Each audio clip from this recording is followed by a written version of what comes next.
Hello, dear lovely, lovely people who watch my YouTube. Excuse the state of me. I've just come back from the gym. I've made myself some little noodles with beef. And I'm just going to set my candle up and put my little studio on. Is that a good colour? I guess it's a good colour, isn't it? Light my candle so I can just poison myself while I'm sitting here talking to you. How are you all out there? Is everyone okay? Now, me. This is the bit of my YouTube where I just talk about me. I'm actually here to let you know that I've got another guest coming on, another lady who does writing. She's an author. Things that have happened, lots of things have happened. I've been asked for directions lots of times. Now, dear lovely viewers, let me know out there if you've been asked for directions. Where did I get asked for directions to? Of all the places, I got asked for directions to the car park. Yeah, that's right. There's a car park round the corner to the theatre. I live round the corner from the theatre, and underneath the theatre, there's a car park for the theatre. And somebody pulled over in their vehicle, said to me, "Excuse me, do you know where the car park is?" They had to go back, turn right again at the chip shop, and it was there. But I just love that because I just happened to be walking down the road, and I know the area really well. Obviously, I've been here for a long time, and they just happened to find someone who knew where they were looking for exactly. And then I was asked for directions on the same road. Now, this is not a particularly difficult place to find places. It isn't. I was on Station Road, clues in the name, and someone asked me for directions to the station. Yeah. She said, "Where's the train station?" I said, "Are you going to London or are you going to Southend? Which direction are you heading?" Because I needed to know to show whether she should go to the right or to the left of this humpback bridge that goes round, and the station to London is underneath the bridge, and the station back to Shrewsbury is on the other side of the hump. She said, "Yeah, I'm going back to London." She said, "How far is it?" I said, "It's not far. Just go up to the next roundabout. You'll be able to see the sign for the station." And then I was asked for directions to the high street. Same road. I was on the station road. I was outside the station. This time I was outside the place where the last person asked me for directions. And the next person wanted to know where the high street was or where the shops were. And they were Spanish. So I don't think they were from England. And I said, "It depends what you want to buy. What do you want to buy?" Because Westcliff, they were literally 500 yards from shops where they could buy sandwiches and things. Or they were a couple of miles from shops where they could buy shoes. She said, "Oh, just have a little look." I said, "Oh, it's 500 yards that way." And the husband looked really fed up and he was like, "How far is it?" I said, "It's about 500 yards." And they both looked at me blankly, and I realised afterwards why, because they probably don't know what that means, do they? Probably meters, right? I'm telling them 500 yards. I did have some coincidences with Elaine. You know, the person who, Elaine Calentarian, the lady that came on this channel, and she was speaking with me. I had some coincidences with her around the owls. She was mentioning owls and also some of the things that she talked about, and I edited them out of her video. She mentioned William Blake. She asked me if I was related to William Blake. Have I got a weird angle of this? Is this a weird angle for you? Maybe it's a bit weird. And I went to a museum in London, and guess what? They had death masks in there. You know, when people die, they used to put a clay thing over their face, like a mould. Years ago, when people died, after they died, they would make a mould of their face. Yeah, and they were called death masks. And as I was walking through the National Museum, which is where I couldn't get into the week before, when I went middle of June, it wasn't the week, it was the month before, when I went to see Theo Von, I thought I'd just pop into the National Museum. They wouldn't let me in because I had my suitcase. Well, I was in London again with one of my friends who dragged me off to see. It was an animated production, an animated performance with the whole BBC Symphony Orchestra playing the music. And there were loads of kids in it. It was for children, but it was lovely.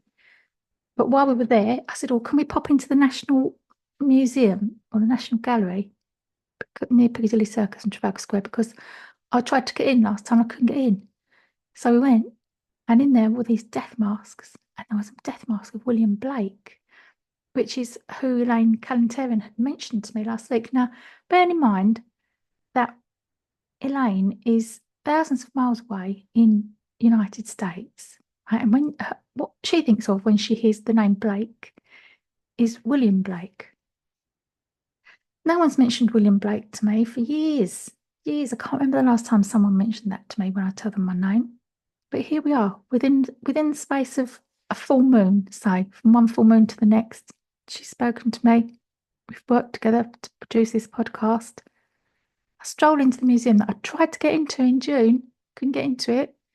Here I am, so I'll get into it this week because they change the displays regularly. So I don't know how long the death masks have been there. Maybe I should Google that and see how much of a coincidence it was, because if it's only just been put in there, if I'd managed to get in the week before, I would have missed it. I wouldn't have seen the William Blake one. Do you understand what I'm saying? All these things that line up for me to have had that coincidence. And then I saw some lovely owls on a picture in a French clock tower someone had posted on Twitter, so I sent that to her as well. And then I've gone to the gym because I've joined the gym. I've started going to the gym because I'm really trying to get healthier, trying to get fitter, because I sit down a lot with my work. So I now trying to spend an hour a day exercising.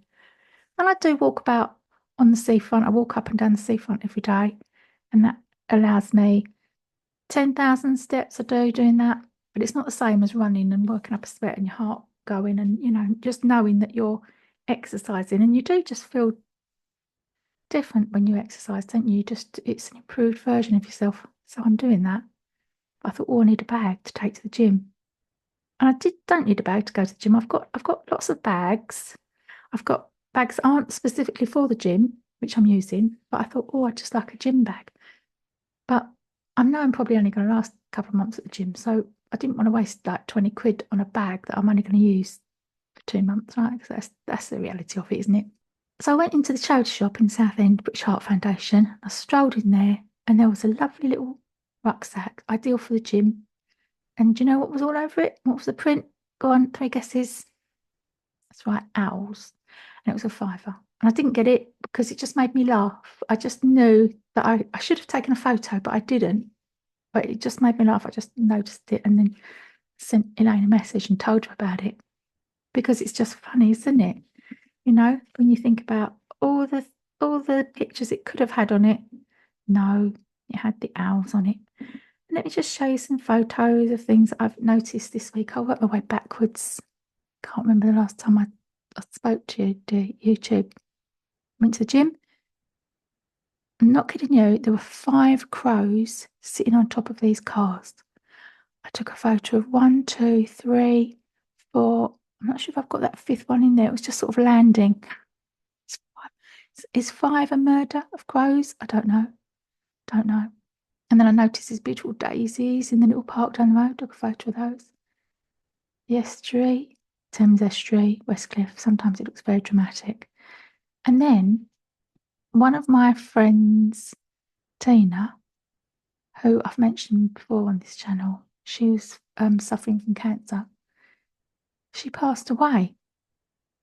She's the lady that said she was going to come back as the bird of paradise, and then I strolled into hospital with the little flowers. Well, since then, she changed her mind and she said to her daughter, no, I'm going to come back as a turquoise butterfly. And she did say with a big black T on it. You know, like when they have a black T. I'm not sure what she meant by that, but her name's Tina, so that's T for Tina. And her daughter has got a tattoo on her arm. And it says something along the lines of, I won't tell you exactly what it is because it's her information, it's private to her.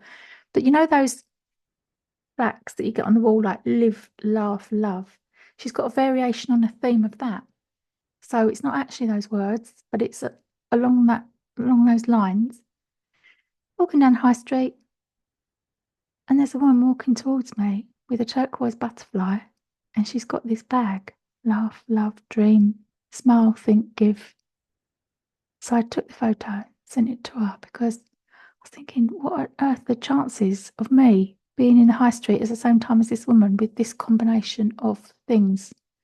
To me, that says that's me being nudged by Tina to be in the right place at the right time to catch that.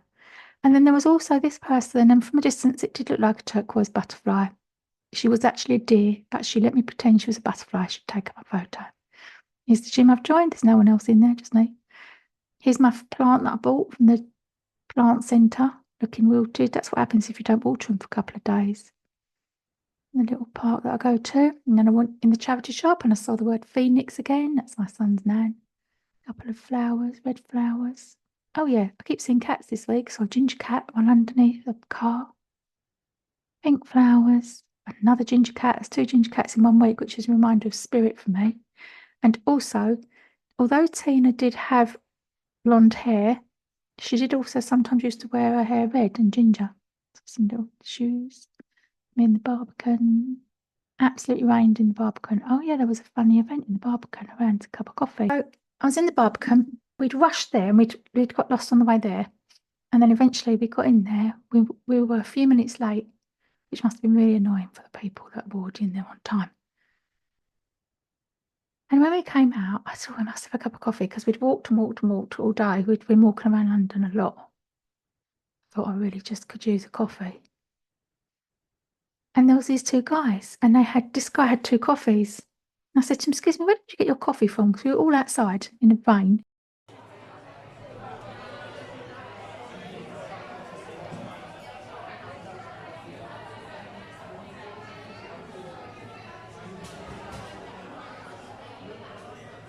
It was absolutely raining. And he said, "Oh, this is a spare one." So he said, "You can have this one." It's like, what? And the guy standing next to him, they were 2 young guys. The guy standing next to him, he'd bought him a coffee, but he can't drink coffee. So he couldn't drink it. So there was a spare coffee. So I took the coffee and I drank it. Anyway, I looked at him and he looked completely innocent to me. And of course, it's the wrong thing to do. You're not supposed to take drinks from strangers if you don't know them, right? But you know how I love coincidence and synchronicity? I took my life in my hands and took his coffee. And it went down absolute treat. And then we went along the road and my friend queued up and got coffee. But it was just a trusting moment between 2 strangers, one who'd bought a coffee and it wasn't going to get drunk because the person they were with couldn't drink coffee or said they couldn't drink coffee, and a complete stranger strolling up asking where they got their coffee from, you know. And bearing in mind, I have weird things with drinks. I do. Usually when I order drinks, and again, it's another strange thing that happens to me, people get the drink order wrong. But it was the wrong coffee. And I get that sort of thing no matter where I go. Like if I go to McDonald's and I say, "Can I have a coffee?" I'll come out of there with an iced tea or something. Honestly, I'm not joking. It happens more times than I care to remember. And I've only just twigged that this is something that happens to me. Something goes wrong with the drinks that I order. And it's not me. And then when I was in the National Gallery, saw a picture of Amy Winehouse, sent it to my friend because one of my friends really loves Amy Winehouse to the point where she's been to her house, which is like I don't know what the word is. It's like a sort of shrine to Amy. You can write on the house and you can, literally leave stuff there at the house where she used to live. And this is the death mask of William Blake. I'll probably put this photo on earlier when I was talking about it. Keep seeing playing cards on my path, 3 of clubs, randomly. Another beautiful park. And I saw this seagull catch a fish. And there were people having a little crowd around watching this seagull try and eat the fish without the other seagulls knowing. And of course, we were ruining his secrecy because we were all standing around watching him. Because he had really big wings. Doesn't really do it justice, this picture. And again, some crows overlooking the seafront. A pair of random shoes under a bench. And what looks like a champagne bucket. Little flower. Another card, playing card, 4 of diamonds. What's this? Oh yeah, the Angel of Lives, the knife angel. Not sure what that is. I think it's where they have an amnesty for knives. People can hand the knives in and then they make it out of this angel. More flowers, red and white, purple. I saw a comb and then I saw someone in the high street playing the piano. That was after my friend had said to me about, "Have you seen the piano program on the telly?"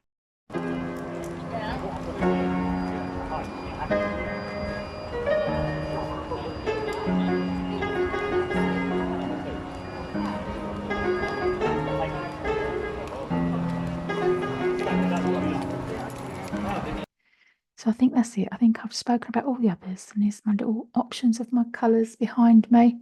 Took photos because I'm very, very happy with that. My lovely little colour thing in the background. It's amazing, isn't it? So, dear lovely, lovely people who watch my YouTube, thanks for being here. I will try and carry on putting this out every week. I try every week, but it's not going to happen, is it? It's a bit hit and miss.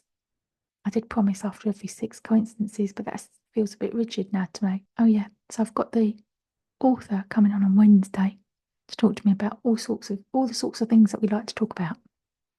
Take care. Thanks for watching. Bye for now.